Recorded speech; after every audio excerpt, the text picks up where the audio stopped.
What would you do if you saw questionable behavior unfolding right before your eyes? So that's kind of what happened in the Filipino noontime program. It's Showtime in their love/romance segment, Expecially for You. So this male contestant who ended up not getting picked, of course, the routine of that whole segment is that he can say hi to the female contestant and they would shake hands. And when he approached her, he pulled her into like a fake kiss on the cheek, I think. And the audience in the studio, a lot of the viewers watching TV, and the host of the show did not like what they saw. So Vice Ganda, one of the most prominent celebrities in the Philippines right now, who is also the main host of that show, called it out and told him, no, you don't do that. That's not cool. That's not funny. And then everyone thought it was going to end there, but it didn't. It became such a big thing. People were having debates online. People came to the defense of this guy. People came to the defense of the show. People came to the defense of the girl. And it's become such a touchy subject for some reason. And I think it's because the questions that are in people's minds are, were the show's hosts, specifically Vice Ganda, correct in calling that behavior out? Or did they overreact? And more than that, is the criticism that the show is getting warranted, or is there some type of demolition job that wants to tarnish Vice Ganda's growing relevance in Filipino society? What about you? What do you think?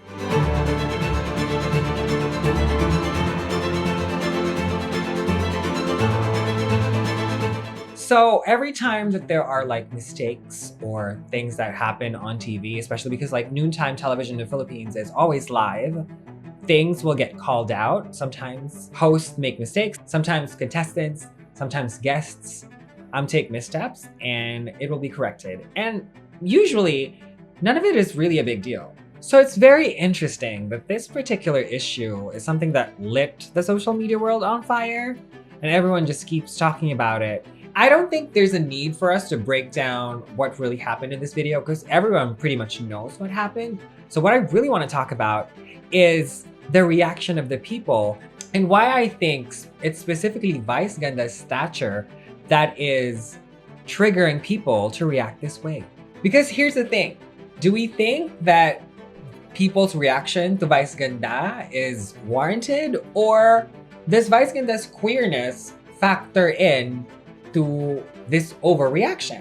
The reality is, noontime has been around in the Philippines for almost half a decade, and it's always live. So mistakes are made, people roll with the punches. It's a very fluid environment. So sometimes there will be missteps on camera. I mean, growing up for me personally, noontime is a time slot where I would hear the most sexist, homophobic, problematic jokes. I would hear that all the time on noontime. But I feel like back then, no one really bats an eye. So why is this specific situation involving Vice Ganda and its Showtime so controversial? Vice Ganda's story arc in Filipino entertainment is really something that's the classic rags to riches story. I think Vice was already in their 30s when they started hosting It's Showtime, and at that time they were a relative unknown. It's Showtime, when it premiered, was a lot of prominent Filipino celebrities, with Vice Ganda being like the lone unknown from like the comedy bar scene. So to see where Vice has come from to where Vice is today is really something to behold. Vice Ganda has been on at Showtime for about 15 years, and so there's been a lot of evolution. So of course, Vice Ganda has had their fair share of controversial moments just as a comedian. And because this is over a decade of content, there is for sure a library of the good, the bad, and the ugly. But when it comes to comedy, I think that, being kind of teeter-tottering on cancel culture is just part of the job. But I do think one thing that sets Vice Ganda apart is that they have made the effort to evolve over the years. So I think that's one factor why, Vice's popularity has grown and grown, because she's not just improving herself, she's also part of changing people's minds and encouraging people to also make themselves better. But again, comedy is a very polarizing thing. And so with all the people who will support a comedian, there will also be people who just will not like a comedian's style.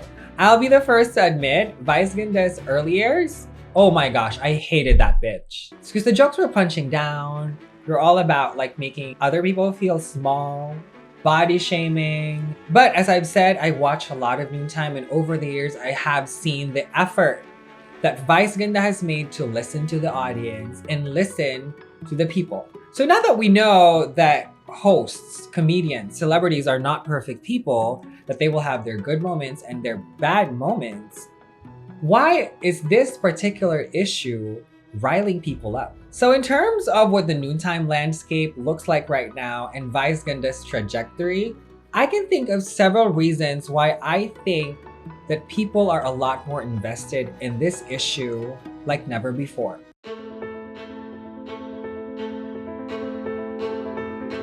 When it comes to being a queer entertainer, Vice Ganda has broken a lot of ceilings. I can't even remember a queer Filipino icon who has been dubbed like the box office superstar, or like a prominent face every day on a noontime show. But the thing with the Philippines is we still do have a very conservative underbelly. So having pushback because of the prominence of a queer person, that's not shocking. So I get that some people are grasping at whatever negativity to paint a queer entertainer in a bad light. Because as I pointed out earlier, I feel like straight entertainers make the same mistakes all the time.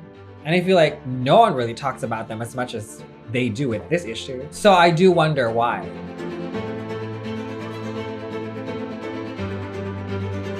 If there's one thing that we love to talk about on this channel is this really wild history when it comes to noontime television in the Philippines, because there are so many changes that happen all the time, so many twists, so many turns. It's like its own drama. And because of this, the noontime slot in the Philippines is incredibly competitive. So if you search Google for some of the latest news or rumors about the issues, people are saying that the competition is really trying to pull Vice down. Now, of course, we can't confirm it. Everything that I found online seems to just be rumors, but every single time I open TikTok or X or Facebook, there are these claims that some people connected to competing programs are overblowing the situation. And television can be a really cutthroat world, so if that is happening, also not shocking. But as of this recording, It's Showtime remains to be the top watched noontime show in the Philippines.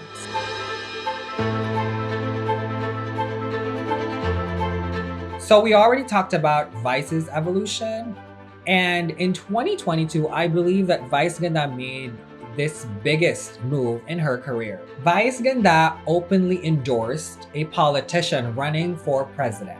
And this is really a perfect example of where Vice's status is at, because this means that people in politics and the Filipino society at large believes that Vice has value. The public official that Vice endorsed was the target of fake news and trolls online. So people now have like conspiracy theories. Some of the theories include that the same machinery that was used to employ these damaging lies used in political warfare is being used to tarnish Vice Ganda's reputation. I don't know if there's a way to substantiate these claims, because all these are just allegations by angry people online. But one thing is for sure, people do pay attention, not just to Vice Ganda, but to prominent celebrities in the Philippines.